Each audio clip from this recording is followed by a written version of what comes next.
Hi guys, welcome to How to Maximize. In this video, I will show you how to add a like button on Facebook page. First of all, open up the Facebook app. After opening Facebook, click on Menu from the top right corner. Then tap on your profile and click on three dots. Go to Edit Action Buttons. You can edit the buttons from here. Click on Edit button. From here, you can add new buttons and tap to save it.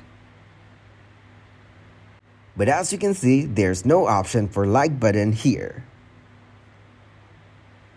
So go back into the menu and scroll down to click on Help and Support.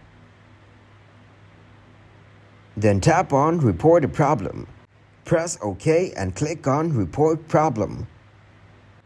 After that, click on Don't Include in the report, so it will not include logs and diagnostics in your report. Now describe your issue as Please add a like button in my Facebook page and tap to send the report. Thanks for watching and please leave a like, subscribe and share.